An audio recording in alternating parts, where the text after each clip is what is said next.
감사합니다.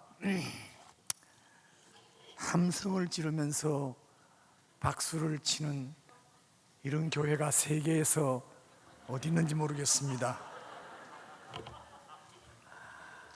네, 저는 처음 오신 분들을 위해서 소개하겠습니다. 호산나 교회 원로 목사인 최용준 목사입니다. 손현보 목사님께서 미국을 가실 때 저를 늘 불러요. 그래서 몇 년 전에도 안식년 가셨을 때 제가 한 달에 한 번씩 와서 말씀을 전거했습니다. 제가 처음 놀란 것은 유치부부터 어른에 이르기까지 함께 예배를 드리는 곳인데 그렇게 조용할 수가 없어요. 제가 생각할 때는 설교할 때 난장판이 일어나겠구나 했는데 전혀 아니에요. 오히려 어린아이들이 너무 집중하는 걸 보고는 제가 아주 놀랐습니다. 오늘의 말씀은 하물며 하나님 아버지께서라는 제목입니다. 이 말은 너희가 갈지라도 자식에게 좋은 것을 줄 알거든 하물며 독생자 예수 그리스도를 아낌없이 주신 그 하나님께서 너희에게 좋은 것 주시지 않겠느냐. 할렐루야. 제가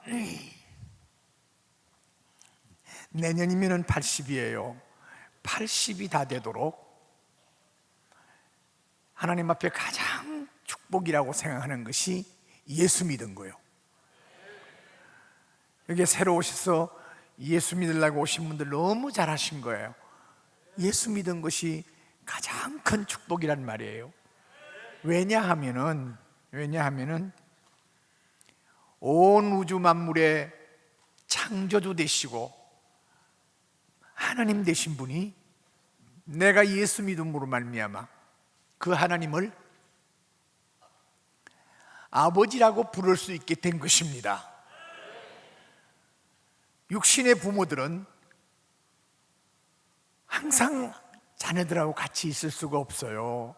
그러나 하나님 아버지는 언제나 우리하고 함께 하신다고 해서 임마누엘의 하나님이라고 말합니다. 항상 같이 있다는 말씀이에요. 온 우주 만물의 주인 되시는 하나님이 저와 여러분의 아버지예요. 할렐루야. 그러니까 우리가 여러 가지 어려움을 당하고 힘든 삶을 사는데도 항상 같이 하신다 그 말씀이에요. 우리 예수 믿는 사람들이 가장 큰 축복이에요. 얼마나 감사한지요. 세계로교회의 손현보 목사님은 참 귀한 분이에요. 지난 코로나 때에 수많은 교회들이 이 권력의 두려움으로 교회를 문을 닫고 심지어 교회에 몇 사람 모이지 말라 그러면 그대로 순종했어요. 그러나 제가 볼 때에 이 집회 때문에 고발을 여러 번 당하면서도 끊임없이 하나님의 명령을 따라서 예배를 패하지 아니하고 계속 예배를 드린 것이 얼마나 저는 감사한지 몰라요. 그래서 제가 나이가 많은 사람이 인터넷을 통해서 예배를 드린다는 것이 익숙하지 않아요. 그래서 대면 예배를 찾아다니다가 세계로교회에 거의 한 달에 한 번씩 왔어요. 하나님께서 참 세계로교회의 축복은 좋은 목사님을 담임으로 만났다 하는 것입니다. 아멘입니까? 뿐만 아니라 큰 교회 하시던 분들 대부분 보면은 자녀들이 문제가 많은데 3남매를 낳고 훌륭하게 키웠어요. 그리고 장남 되시는 김영광 집사님은 서울대학을 나와가지고 지금 아주 좋은 직장에서 일하면서 교회와 나라를 위해서 귀한 공동체를 인도하고 있어요. 얼마나 귀한지 몰라요. 하나님께서 교회뿐만 아니라 가정도 축복하시는 것을 볼 때에 이 세계로 교회 성도님들은 참으로 복받은 성도라고 생각합니다. 우리 예수 믿는 사람들 모두가 다 참 바라는 것이 있어요. 그 하나님을 아버지로 모시고 살면서 이 땅 위에서 내가 바라고 소망하고 꿈꾸는 것이 이루어지기를 원한다고 생각할 거예요. 아멘이죠? 그래요. 우리 하나님께서는 좋으신 하나님이에요. 그래서 예수 믿는 나라들 세계 지도를 펼쳐놓고 보면은 예수 믿는 국가는 세계 어디에 살든지 하나님의 축복을 많이 받았어요. 그 비결이 있어요. 하나님의 순종하고 살았기 때문인 것입니다. 하나님 앞에 순종하고 사는 백성들에게 하나님께서는 복을 주세요. 이 땅 한 번 살다가 우리는 끝나는데, 한 번 살다가 끝나는 이 인생에서 가치 있고 보람되고 복되게 사는 것이 보람이 아니겠습니까? 여러분과 여러분 후손들이 하나님의 놀라운 은혜와 축복 가운데서 가치 있고 보람되고 복된 삶을 살기를 주의 이름으로 축원합니다. 우리 한국 교회의 초창기였어요. 지금부터 거의 100년 전에, 그때는 교회 목사님들과 교육자들이 선교사들에게 교육을 받았습니다.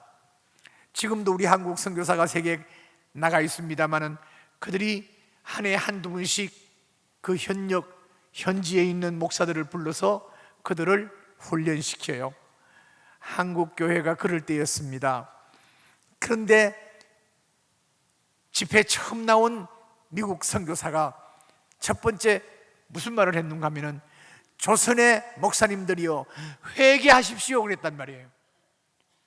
그러니까 조선의 목사님들이 아니 우리 보고 회개하라니, 우리는 새벽기도 하고 철야하고 금식하고 이러면서 우리가 지금 목회하고 있는데, 선교사들은 한 해 한두 분씩 휴가도 하고 그들은 새벽기도 금식기도 철야기도 특별한 사람 외에는 하는 일이 없는데 우리 보고 회개하라니. 말씀을 듣는 목사들이 상당히 불쾌한 마음을 가지고 그 강사를 쳐다보고 있는 거예요. 두 번째 하는 이야기가 왜 조선의 성도들을 가난뱅이로 만듭니까? 갈수록 태산이네. 속으로 갈수록 태산이네. 가난한 성도들을 모아놓고 그들에게 천국 소망을 주면서 위로하고 지금까지 하고 있는데 가난뱅이로 만들다니. 그 다음에 그 강사가 하는 말이 왜 헌금을 가르치지 않습니까? 우리 구원은 예수 믿음으로 말미암아 아무런 공로 없이 구원을 받습니다마는 이 땅 위에 축복은 하나님 말씀을 순종함으로 받는다는 것 모르십니까? 씨를 뿌려야 열매를 거두는 것 같이 적게 심는 자는 적게 거두고 많이 심는 자는 많이 거둔다고 했지 않습니까? 할 때에 그 말씀을 듣는 조선에 있는 교육자들은 그렇다, 맞다. 너무나 가난한 조선의 성도들에게 헌금 설교를 한다는 게 어려워서 안 했는데 결과적으로 그들을 가난하게 만들었구나. 회개하고 그때부터 돌아가서 열심히 말씀을 전가함으로 말미암아 조선에 있는 성도들이 꿈을 가지고 열심히 심고 거두는 놀라운 역사가 나타나서 드디어 조선의 복음화가 대단히 놀랍게 성장하면서 부흥의 파도를 탈 수 있게 됐다고 하는 것입니다. 여러분, 부모들은 다들 자녀들이 잘 되기를 원합니다. 남편이 사업이 잘 되기를 원하고 하는 일이 모두가 형통하기를 원합니다. 자녀가 이 땅 위에서 복되게 사는 것은 부모가 다 원하고 있습니다. 그래서 부모가 교육을 시키고 교육뿐만 아니라 신앙교육을 시키고 모든 걸 다 하고 있습니다. 우리 기독교는 축복의 종교입니다. 우리 기독교 믿는 모든 세계에 있는 모든 나라들, 예수 믿는 국가들은 다들 하나님의 축복을 받아서 너무너무 잘 살고 많은 사람에게 선하고 복된 일을 하고 있다는 것을 우리는 알고 있습니다. 여러분, 그런데 우리가 분명히 알아야 되는 것은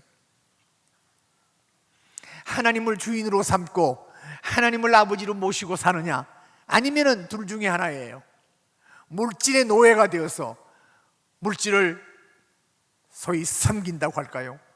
그러면서 살 것이냐, 선택해야 돼요. 하나님으로 모시지 아니하면은 돈이 하나님 된다는 사실을 여러분 아십니까? 돈의 노예가 될 수 있어요. 돈의 노예가 되면 돈을 아무리 많이 번다 할지라도 그것이 그에게 행복을 주지 못하고 그에게 축복이 되지 못한 거예요. 마태복음 6장 24절 말씀 우리 함께 읽기를 원합니다. 마태복음 6장 24절 다 같이요. 한 사람이 두 주인을 섬기지 못할 것이니 혹 이를 미워하고 저를 사랑하거나 혹 이를 중히 여기고 저를 경히 여김이라. 너희가 하나님과 재물을 금하여 섬기지 못하느니라. 세상 사람도 예수 믿지 않는 사람도 그의 주인이 있어요. 자기가 주인이 아니에요. 누가 주인이 되느냐? 물질이 주인이에요. 물질 없으면 못 산다고 하는 거예요. 그러나 우리는 물질이 필요하지만은 물질이 없어서 못 사는 것이 아니라 하나님 없으면 못 사는 줄 압니다, 여러분. 왜냐하면 하나님께서 모든 것을 공급해 주시기 때문인 것입니다. 그래서 종교개혁자 칼빈은 이렇게 말했습니다.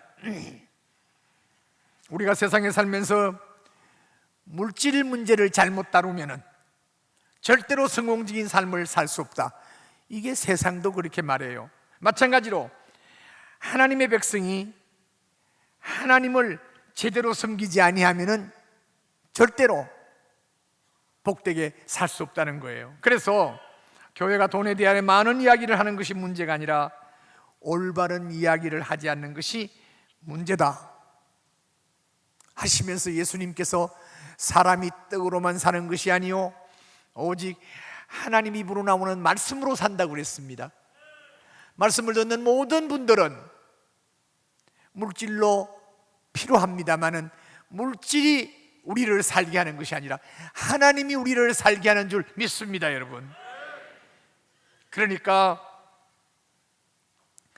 하나님을 성경은 뭐라고 표현하고 있느냐? 야고보서를 패스하고요, 신명기 10장 14절 우리 한 분 같이 읽도록 하겠습니다. 신명기 10장 14절 하늘과 모든 하늘의 하늘과 땅과 그 위의 만물은 본래 하나님 여호와께 속한 것이로되. 하나님 여호와께 속했다고 하는 말은 하나님 여호와 것이란 말이에요. 하늘과 하늘의 하늘, 이거 시적인 표현이 아니에요. 신명기의 말씀인 거예요. 하늘과 모든 하늘의 하늘과 땅과 그 위에 있는 만물은 본래 하나님 여호와께 속했다. 하나님 것이란 말씀이에요. 근데 신약 성경에도 뭐라고 말했느냐? 고린도전서 10장 26절입니다. 다 같이요.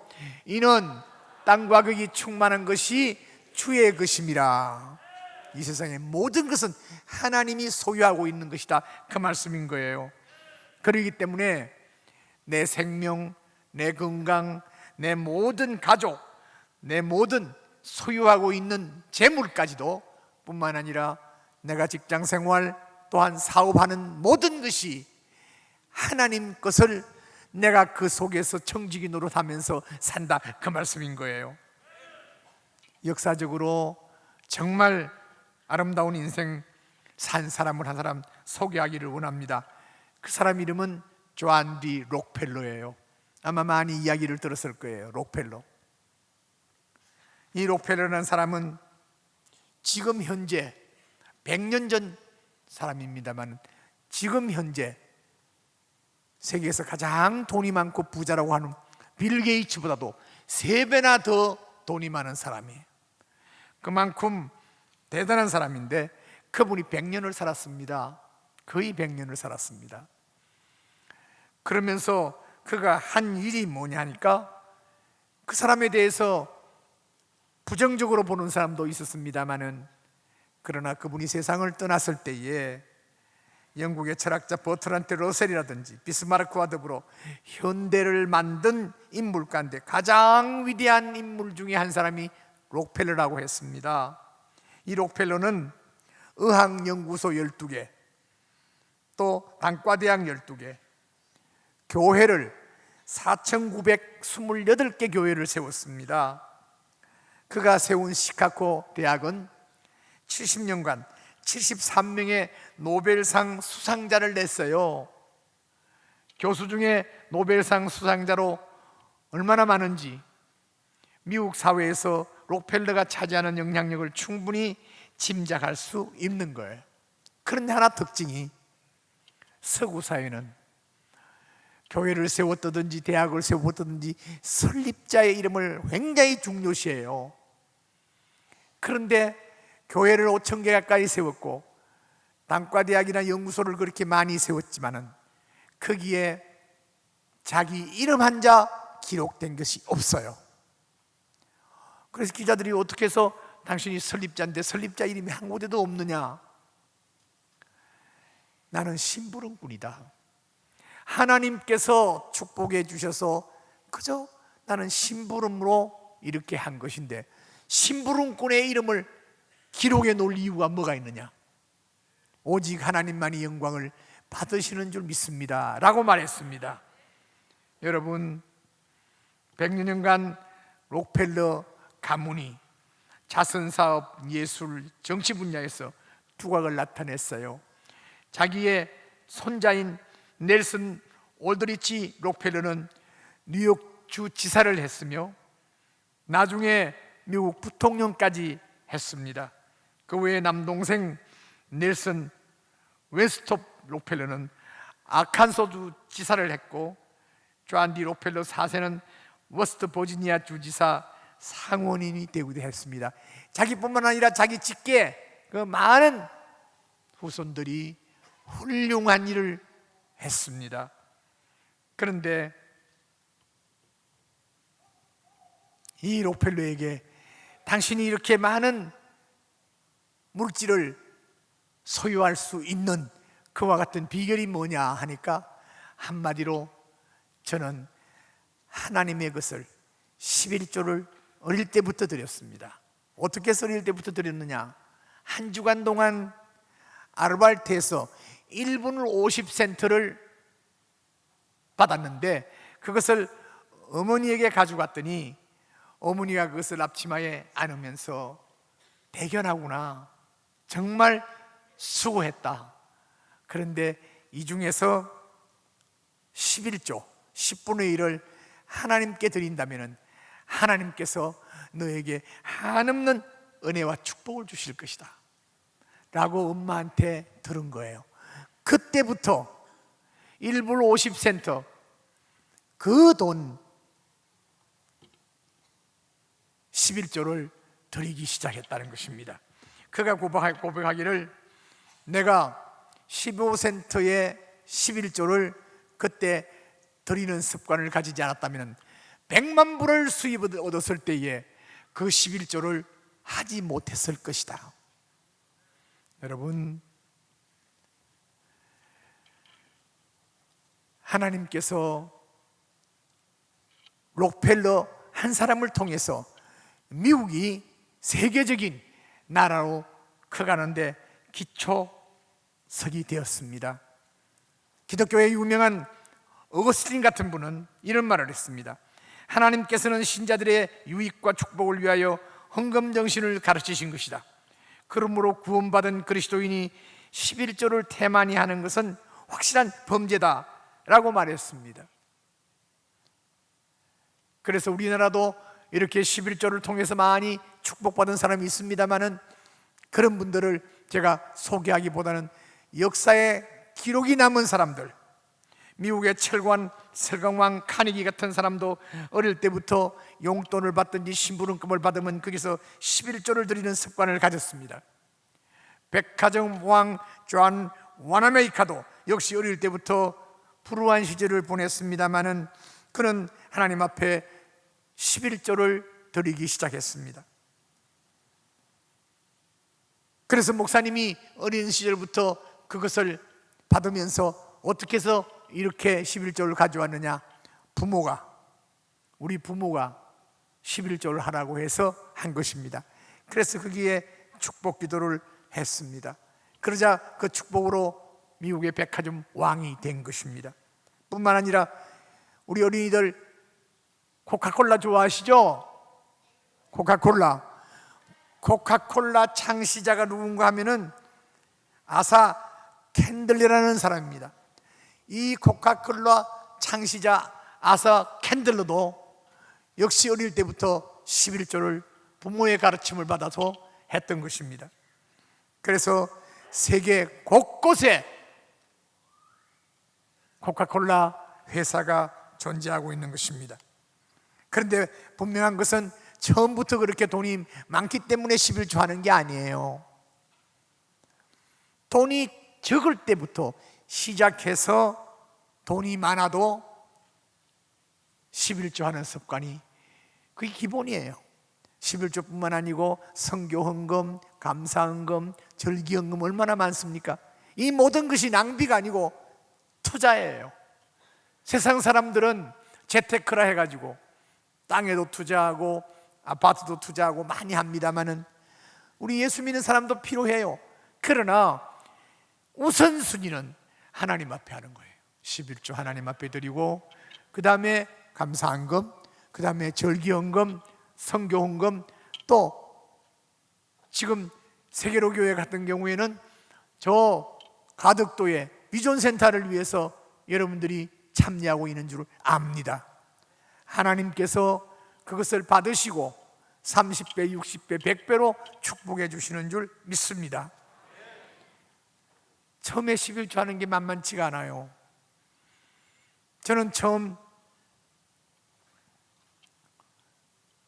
신학교 다니면서 교육전도사로서의 사례가 1970년대 5만 원 받았어요. 담임 목사님이 5가족인데 35만 원 받았고, 저는 6가족인데 5만 원 받았어요. 다수도 부족해요. 다수도 부족하지만은 하나님께서 11조는 하나님 것이라는 것을 배웠기 때문에 5만 원을 먼저 떼요. 전부 다 지죠. 전부 다 드려야 된다는 거죠. 그런데 하나님께서는요, 11조 하는 그 사람에게 그냥 있지 않아요. 5만 원을 받았는데 5천 원을 떼고 그 다음에 생활하는데 하나님께서 저를 불러서 이곳저곳에서 말씀 전하게 했어요. 그리고 어떤 회사에서는 사목으로 했어요. 신학교 다니면서 사목을 하면서 저에게 공급해 주셨는데 한 번도 돈을 빌리러 간다든지 뭐 얻어먹으러 가든지 한 일이 없었어요. 하나님께서 우리 아이들 셋 다 그래서 물었어요. 너희들 아빠가 신학교 다닐 때 너희들 굶은 일이 있냐? 아니요. 밥이 없어서 라면만 먹은 일이 있냐? 아니요. 하나님께서 무엇을 먹을까 무엇을 입을까 다 챙겨주시는 하늘의 하나님이 우리의 아버지인 줄 믿습니다. 여러분, 다수도 부족해도 먼저 11조를 떼는 거예요. 뿐만 아니라 11조 가지고 시골 교회를 돕는다든지 친척 교회 헌금한다든지 이거 하면 안 돼요. 11조는 하나님 것이에요. 그 다음에 내게 속한 거 90% 가지고 그거 가지고 내가 헌금하고 하는 거예요. 그런데 그래도 살아나간다는 사실입니다. 여러분, 왜? 하물며 하늘의 하나님께서 우리 아버지이신데 그 자식인 저와 여러분을 굶기지 않으십니다. 믿습니까 여러분들? 어떤 날 어떤 성도가 목사님께 와서, 목사님, 교회에서는 뭐 요구가 그리 너무 많습니다. 소위 무슨 헌금도 많고 봉사하라는 것도 너무나 많습니다. 그랬더니 그 목사님이 뭐라고 답변했는가 하면은, 성도님, 아시다시피 저희 아들이 1년 전에 하나님 부름을 받았지 않습니까? 죽었지 않습니까? 그런데 그 아이가 살아있을 때는 나를 보든지 집사람을 보든지 엄마를 보든지 어떻든 보기만 하면은 달라고, 용돈 달라고 뭐 달라고 다고다고만 계속 했습니다. 그런데 그 아이가 세상을 떠나고 난 뒤에는 달라는 애가 없습니다. 아무것도 없습니다. 하면서 하는 이야기가, 교회가 살아있다면 끊임없이 우리에게 헌신을 요구합니다. 그러나 교회가 살지 못하고 죽은 교회는 전혀 헌신을 요구하지 않습니다. 자매님께서 이런 면에서 살아있는 교회에 다닌다는 것을 아시고 교회에서 헌신한다는데 자매님이 선택하시기를 바랍니다. 또 한 분은, 목사님, 제가 11조가 많아지면서 시험에 들려고 그래요. 기도해 주세요. 그러니까 목사님께서 기도합시다. 하나님 아버지, 이 형제가 수입이 많아지면서 11조가 많으니까 시험에 든다고 합니다. 수입을 줄여주십시오. 그랬더니, 목사님, 저 아멘 못합니다. 아멘 못합니다. 취소입니다. 10분의 1이 11조입니다. 10분의 9가 내가 마음대로 쓸 수 있는 거예요. 여러분, 하나님께 하나님의 것을 드릴 때에 하나님께서는 반드시 축복해 주시는 줄 믿습니다. 그래서 우리가 원리를 분명히 알아야 돼요. 11조는 우리의 신앙 고백입니다. 따라하세요. 11조는 우리의 신앙 고백입니다. 그래요. 내 생명, 내 건강, 내 모든 것, 내가 가지고 있는 모든 것은 하나님 것입니다 라고 고백하면서 드리는 것이 11조예요. 율법이 아닙니다.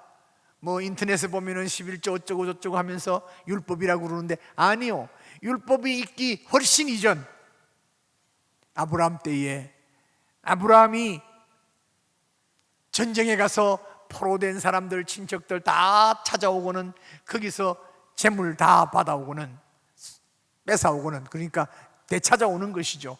그리고는 멜기세덱을 만나서 그에게 11조를 드립니다. 율법 있기 훨씬 전이에요. 아브라함의 아들 이삭, 이삭의 아들 야곱, 야곱의 아들들 가운데 율법이 세워졌어요. 여러분, 하나님께서 하나님과의 관계 속에서 아버지와 자식과의 관계라는 것을 고백하면서 드리는 것이 11조예요. 그런데 창세기 14장 20절은 이렇게 말합니다. 다 같이요. 너희 대적을 내 손에 붙이신 지극히 높으신 하나님을 찬송할지로다. 아브라함이 이를 얻은 것을 10분의 1을 멜기세덱에게 주었더라. 여러분, 신앙의 조상 때부터 신앙 고백으로 드리는 11조,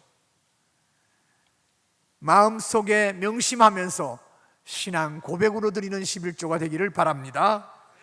두 번째는 11조는 풍성한 삶을 약속합니다. 말라기 3장 11절 12절을 우리 함께 읽습니다. 만군의 여호와가 이르노라, 내가 너희를 위하여 황충을 금하며 너희 토지 소산을 멸하지 않게 하며 너희 밭에 포도나무의 과실로 기한전에 떨어지지 않게 하리니 너희 땅이 아름다워짐으로 열방이 너희를 복되다 하리라. 만군의 여호와의 말이니라.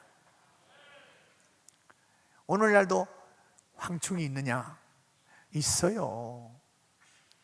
당시 유대인들은 농사를 지었습니다. 그리고 목축을 했습니다.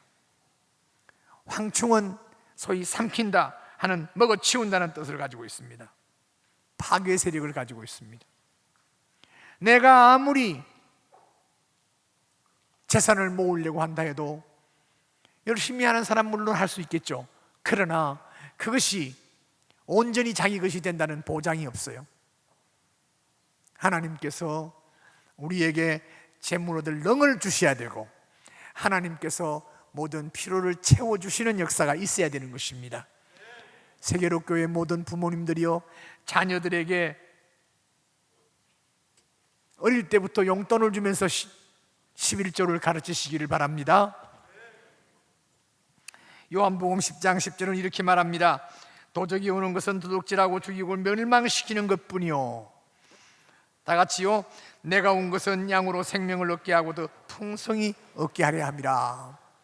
하나님께서는 풍성한 온 우주 만물의 주인 되시는 하나님이 저와 여러분의 아버지인 것을 고백하면서 하나님 말씀에 순종하는 여러분 되시기를 바랍니다.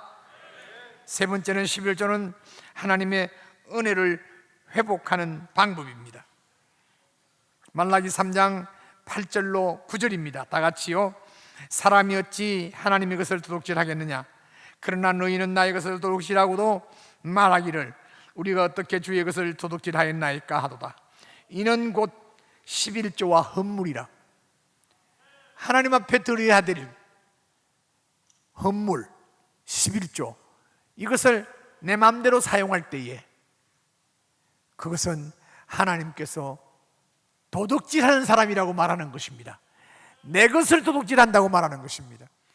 그래서 성경에 보면은 하나님의 것을 도둑질한 이스라엘 백성들, 하나님께서 그냥 두지 않았습니다. 저주를 내린다고 말씀하시는 것입니다. 우리 주님께서는, 어떤 사람은 그래요, 구약에는 11조라는 말이 있습니다만 신약에는 없지 않습니까? 그런데 이 유대인들은 그들이 생활화되어 있었어요. 생활화. 그렇기 때문에 굳이 11조 말 필요가 없었어요. 그런데 예수님께서 마태복음 23장 23절에 이렇게 말씀하고 있습니다. 다 같이요. 화 있을진저 외식하는 서기관들과 바리새인들이여, 너희가 박하와 휘양과 근처의 11조를 들이되 율법에 더 중한 바 의와 인과신을 버렸도다. 그러나 이것도 행하고 저것도 버리지 말아야 할지니라. 분명히 예수님께서 말씀하신 것입니다.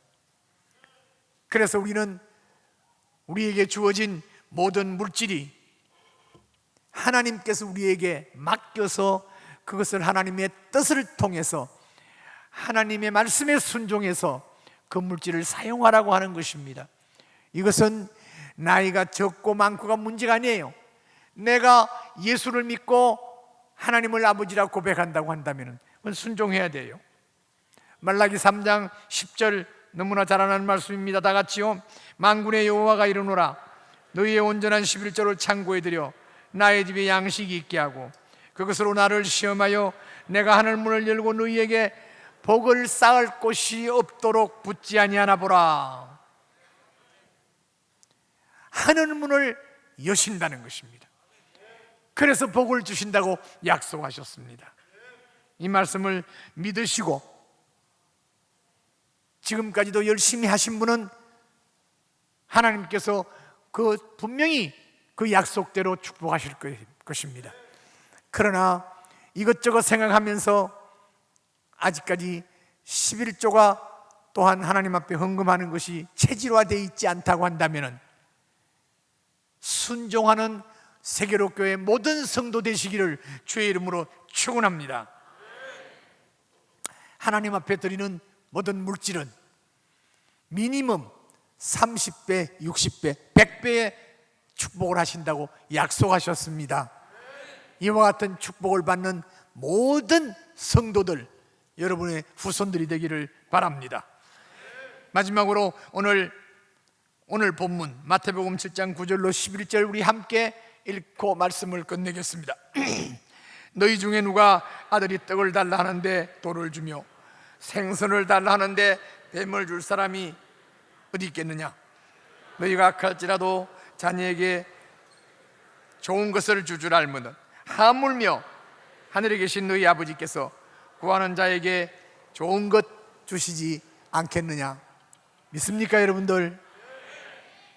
독생자까지 아낌없이 주신 하나님께서 육신의 부모들은 한계가 있어요. 주고 싶어도 없기 때문에 못 주는 거예요. 그러나 하나님께서는 한계가 없어요.